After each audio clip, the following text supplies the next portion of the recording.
Praise Lord. प्रभु यीशु मसीह के मीठे मधुर पाक नाम में आप सबको मैं सतनाम सिंह गोहर का प्यार भरा सलाम। प्रभु यीशु मसीह के अनुग्रह से फिर से मैं अपने YouTube channel the disciple of Christ के माध्यम से आप सबका स्वागत करता हूँ। प्रभु यीशु मसीह के अद्भुत नाम में फिर से आज ये प्रभु का मुझे अनुग्रह हुआ कि पवित्र आत्मा की अगुवाई से आज का जो मेरा टॉपिक है वो टॉपिक है वर्शिप। इसको हिंदी में कहेंगे आराधना। हाँ प्रियो, सचमुच understanding the right way of worship. आज हम ये देखेंगे परमेश्वर के कलाम से, परमेश्वर के वचन से कि understanding the right way of worship, आराधना को कैसे हम समझेंगे, आराधना को किस तरीके से हम समझेंगे, परमेश्वर के वचन से हम सीखेंगे। इसके पहले कि हम परमेश्वर के वचन में जाएं, एक वचन में 1 कुरिन्थियों उसका 13 अध्याय उसके 11वें पद में लिखा है कि जब मैं बालक था तो बालकों की जैसे बोलता था, बालकों सा मन था और बालकों की समझ थी, परंतु सियाना हो गया तो मैंने बालकों सी बातें छोड़ दी। प्रियो, पौलुस कह रहा है कि जब मैं बालक था तब मैं बालक जैसे बोलता था, बालकों जैसा मन था और बालकों जैसी समझ थी, परंतु सियाना हो गया तो मैंने सब बच्चों की बातें छोड़ दी। प्रियो, उसी तरह से लूका रचित सुसमाचार उसके 24 अध्याय 25वें वचन में लिखा है, तब उसने पवित्र शास्त्र बूझने के लिए उनकी समझ को खोल दी। प्रियो, प्रभु यीशु मसीह ने अपने चेलों के स्वर्गारोहण से पहले अपने चेलों की समझ को खोल दिए ताकि वो पवित्र शास्त्र को समझ सके, जिसमें प्रभु यीशु मसीह सेंटर था। प्रभु यीशु मसीह पूरे बाइबल का केंद्र बिंदु है प्रियो, चाहे वो ओल्ड टेस्टमेंट हो चाहे वो न्यू टेस्टमेंट हो। तो हम इसमें देखेंगे कि यहाँ लिखा हुआ है लूका 24:45 में कि तब उसने अर्थात यीशु ने अपने चेलों को पवित्र शास्त्र बूझने के लिए उनकी समझ को खोल दिया। प्रियो, आज हम देखते हैं आपकी कोई भी सेवकाई हो, चाहे आप कहीं भी हो, लेकिन आपकी कोई भी सेवकाई क्यों ना हो, लेकिन वो यीशु के तरीके से ही होनी चाहिए, मनुष्य के तरीके से नहीं प्रियो। क्योंकि वर्शिप भी यीशु के तरीके से ही होनी चाहिए। क्यों? क्योंकि इफिसियों 2 और उसके 20वें पद में लिखा है कि प्रेरितों और भविष्यवक्ताओं की नींव पर जिसके कोने का पत्थर मसीह यीशु आप ही है बनाए गए हो। सचमुच प्रियो, जिसके कोने का पत्थर मसीह यीशु है आप ही बनाए गए हो। हम देखते हैं प्रियो, कलीसिया, क्या कलीसिया ही वो कोने का पत्थर है? बिल्कुल हाँ प्रियो, सचमुच कलीसिया ही वो कोने का पत्थर है। 1 तीमुथियुस उसका 3 अध्याय उसके 15वें पद में लिखा है कि यदि मेरे आने में देर हो तो तू जान ले कि परमेश्वर का घर जो जीवते परमेश्वर की कलीसिया है और जो सत्य का खंबा और नेव है उसमें कैसा बर्ताव करना चाहिए। सचमुच प्रियो, पौलुस अपने चेले तीमुथियुस को लिख रहा है कि यदि मेरे आने में देर हो तो तू जान ले, तीमुथियुस तू जान ले कि परमेश्वर का घर जो जीवते परमेश्वर की कलीसिया है और जो सत्य का खंबा और नेव है उसमें कैसा बर्ताव करना चाहिए।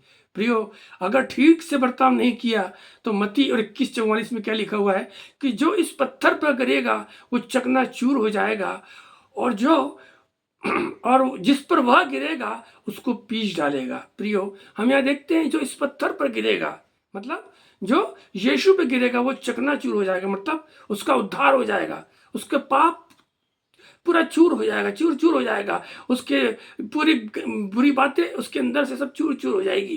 प्रियो, आज से 25 साल पहले मैं इस पत्थर पर गिरा था, जिस पत्थर को कहते हैं प्रभु यीशु मसीह। मेरा सारा घमंड चूर चूर हो गया, मेरे सारे पाप चूर चूर हो गए, मेरा उद्धार हो गया। प्रियो, आगे कहता है प्रभु पौलुस कहता है, लेकिन जिस पर वो गिरेगा अर्थात जिस पर यीशु गिरेगा वो उसको पीस डालेगा। प्रियो, आप यीशु की कलीसिया में मनमानी नहीं कर सकते, हम यीशु की कलीसिया में मनमानी नहीं कर सकते। प्रियो, 1 कुरिन्थियों 3 अध्याय उसके 11वें पद में लिखा है, क्योंकि उस नेव को छोड़ जो पड़ी है अर्थात यीशु, और वह यीशु मसीह है और कोई दूसरी नेव नहीं डाल सकता। सचमुच प्रियो, बाइबल में वर्शिप मिनिस्ट्री है ही नहीं, बाइबल में वर्शिप मिनिस्ट्री है ही नहीं। आप बोलेंगे ब्रदर ऐसे कैसे हो सकता है? मैंने पूरी बाइबल पढ़ा है, आप भी पूरी बाइबल पढ़िए, आप देखिए कि बाइबल में वर्शिप मिनिस्ट्री है ही नहीं, ना 5 फोल्ड में है, ना होली स्पिरिट के गिफ्ट में है और ना ही कोई वचन कहता है। वर्शिप आप और आपके परमेश्वर के बीच की बात है।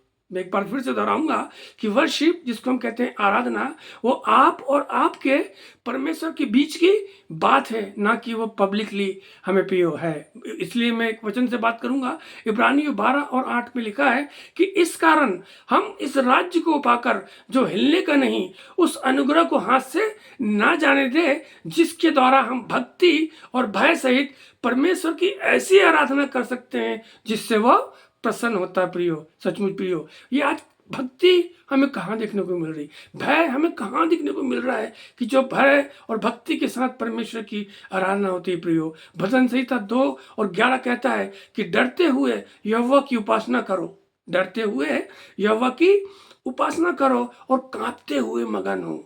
सचमुच प्रियो, आज हम देख रहे हैं 80% 90% लोग जो है वो मनुष्य की रीतियों के अनुसार आराधना वो कर रहे हैं। लेकिन प्रियो, बाइबल हमें कहती है कि हमारी जो आराधना है वो मसीह यीशु के द्वारा केंद्रित होनी चाहिए। प्रियो, हम सब जानते हैं, सचमुच मैं आपको बताने जा रहा हूँ कि आराधना आराधक नहीं करवाता, आराधना आराधक नहीं करवाता है, आराधना पवित्र आत्मा करवाता है। प्रियो, और जब पवित्र आत्मा की ओर से आराधना होती है तो उसमें हम सांसारिकता को नहीं देख सकते, उसमें हम फिल्मी गीतों के स्टाइल में स्तुति आराधना करना हम नहीं देख सकते। प्रियो, इसलिए भजन संहिता 2:11 में लिखा है, भजनकार कहता है कि डरते हुए यहोवा की उपासना करो और कांपते हुए मगन हो। प्रियो, सचमुच आराधना का मतलब क्या है? इसको कहते हैं मेरे पीछे चलना, ये प्रभु यीशु मसीह के पीछे चलना, प्रभु यीशु मसीह की सेवा करना।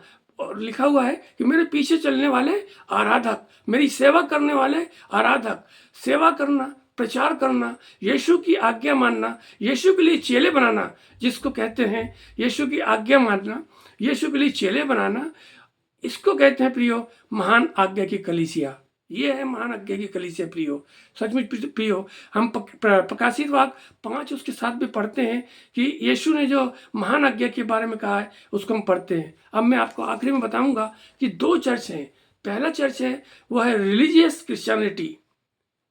2 चर्च है, पहला चर्च है रिलीजियस क्रिश्चियनिटी, ये वो सब करेंगे जो यहाँ की चर्चों में चलता है। दूसरा चर्च है वो है Jesus Christ Christianity, Jesus Christ Christianity, ये वो सब करेंगे जो यीशु चाहता है। प्रियो, इसलिए मत्ती 15 और 9 में प्रभु यीशु मसीह ने कहा, क्या कहा है कि ये व्यर्थ मेरी उपासना करते हैं, ये होंठों से तो मेरा आदर करते हैं लेकिन इनका मन मुझसे दूर है। प्रियो, सच्ची आराधना हमें आत्मा और सच्चाई से करना है।